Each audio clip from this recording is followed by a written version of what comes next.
Hi, I'm making this video because I've lately been reading a lot about Messianic Judaism in my pursuit of religious studies. Now, from what I understand from the various websites that I visited, Messianic Jews, or Messianics, as some of them refer to themselves, they observe Jewish festivals, holidays. They try to adhere to Jewish law, but they also consider the New Testament to be Holy Scripture. This leads them to the most significant difference between them and, I guess, their Orthodox Jewish counterparts. They believe Jesus is the Messiah. Now, at first I thought, well, Christians who are obviously not the same as Jews also consider the Old Testament as holy. They use it in their Sunday services. They keep it in their Bible. So, what's the big difference between Messianics and Christians? Now, once again, and this is from what I read, I could be wrong, I think the difference is they see the influence that the Greco-Roman and pagan world that Christianity absorbed through its expansion as anti-Semitic. They see pagan traditions as against the laws of God. Things like Christmas, for instance, and Easter are all, well, what they would consider to be, I guess, evil. Now, I'm making this video because I found something, I guess, a bit hypocritical or ironic in one of these Messianic ministries' websites. You see, as most religious fundamentalists, the bottom line is, to one degree or another, we're doing God's work, and anyone who disagrees with us is against God. Messianics are no different in this aspect. With the same arrogance of other religious faithful, they boast that they didn't choose to walk into their church and follow the correct way. Instead, God chose them. And they're a lot like Jehovah's Witnesses, who make their adherents attend numerous hours of Bible study and hold them to strict memorization of doctrine.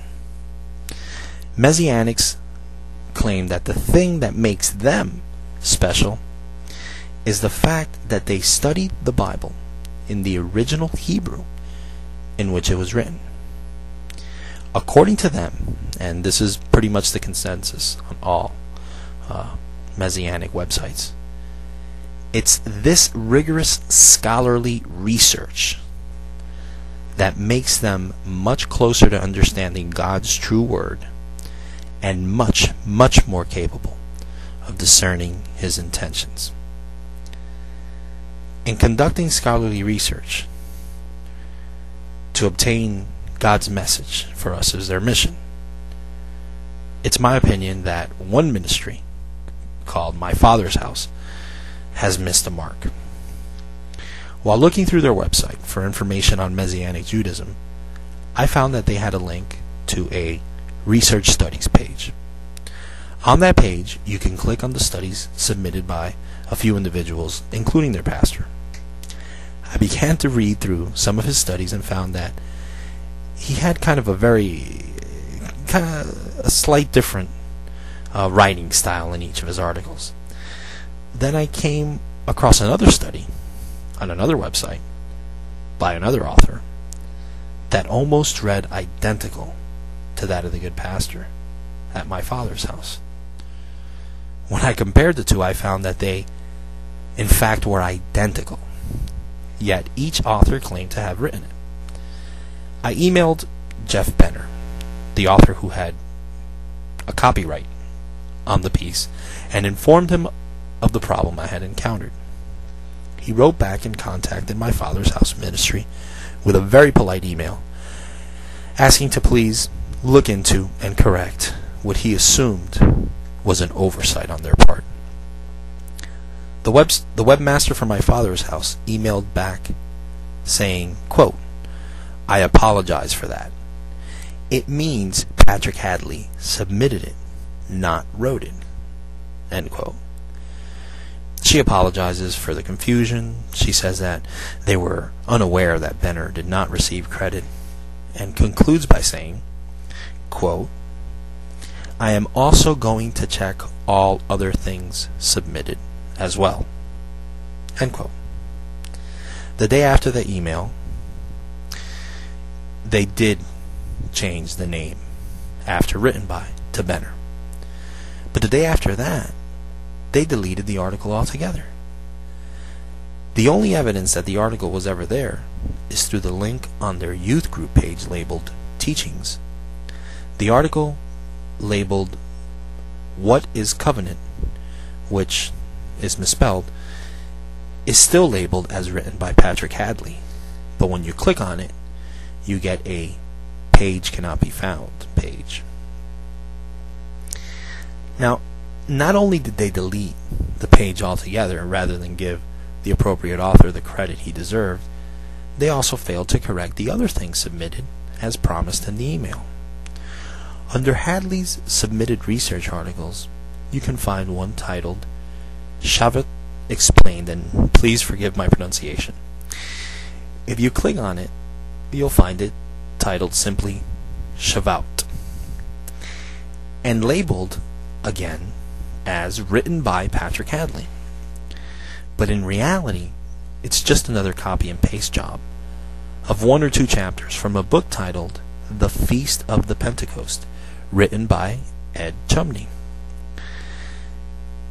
I guess the explanation given to Jeff Benner that they meant submitted by when they actually wrote written by can still be applied to the Chumney case. But I would love to hear the explanation for my third discovery.